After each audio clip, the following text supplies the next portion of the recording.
Marvel Rivals has just dropped its first information on their new competitive ranked mode, which is coming out with the game release at certain times. So in this video we're going to be breaking down what exactly this ranked mode is and how you gain points and rank up and when you'll be able to play it. So what you can actually see on the screen right now is a screenshot of showing the competitive ranks, and this was our first look. It was a screenshot that we originally saw in the stream, but this is a more high quality version, ranging from the bottom to the highest rank and everything in between.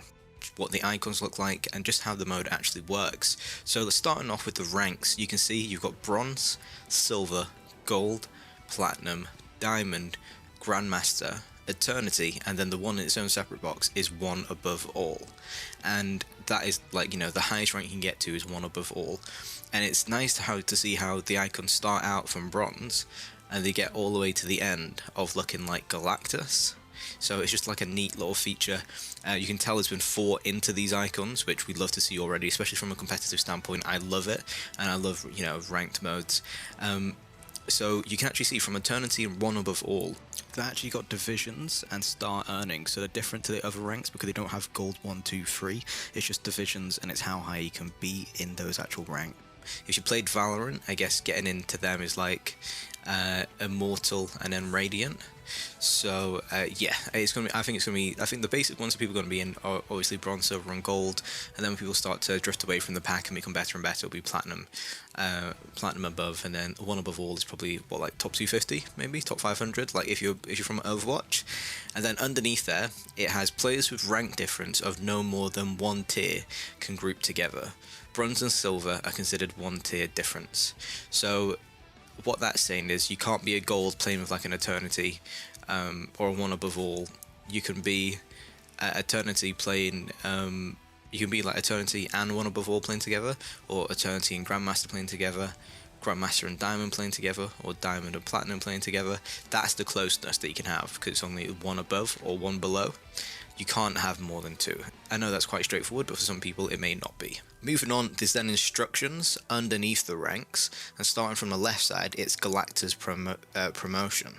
So this one says star count updates based on match results. So star counts must be what you earn to go up the ranks.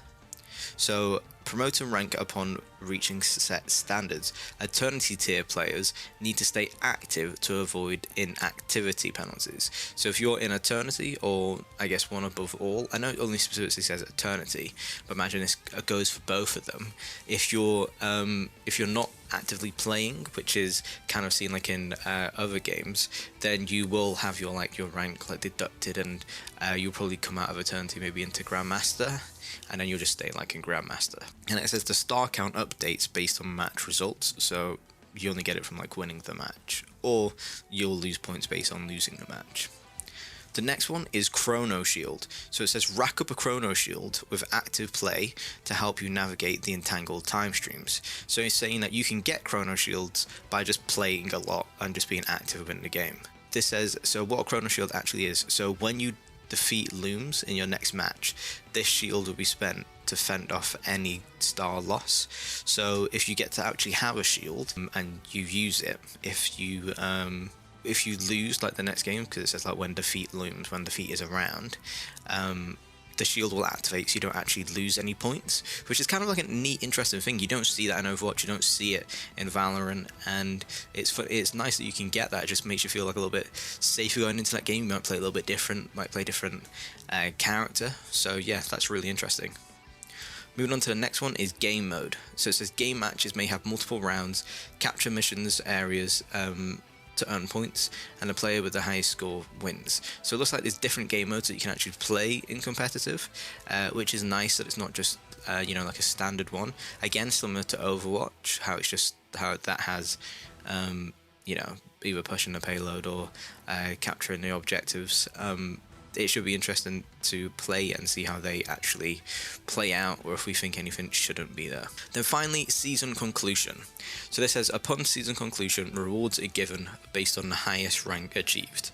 Ranks are then reset at the end of the season to commence a new season. So there may be like a hidden MMR.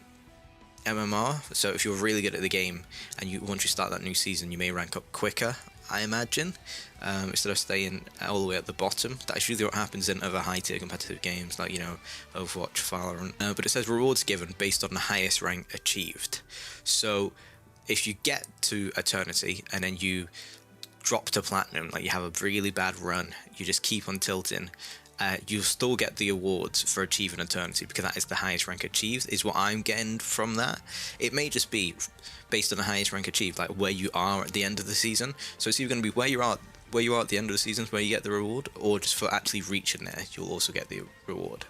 And that's pretty much everything we have so far in relation to ranked from what they've shown. The other thing that I mentioned was when it's going to be actually available. So announced that it will be coming out at 5 p.m. Pacific Standard Time, which will be like 1 a.m. UK time, and they're keeping it between this time, so for like a 12-hour period, so that matchmaking, so people can matchmake it within that time who wants to play it, so there'll be enough people for it because it is closed out for testing. But who knows if this will be continued into the actual full release of the game. I feel like that makes it a bit more restricted, you know, adding restrictions on when not everyone can play at that time. But yeah, guys, that is everything we know so far in regards to the ranked mode, competitive mode, whatever you want to call it, in Marvel Rivals. Please let me know what you think about it down below. Please hit the subscribe button, leave a comment, and I'll see you in the next one for more Marvel Rivals footage. I'm Manaz, you guys have been awesome. See you in the next one.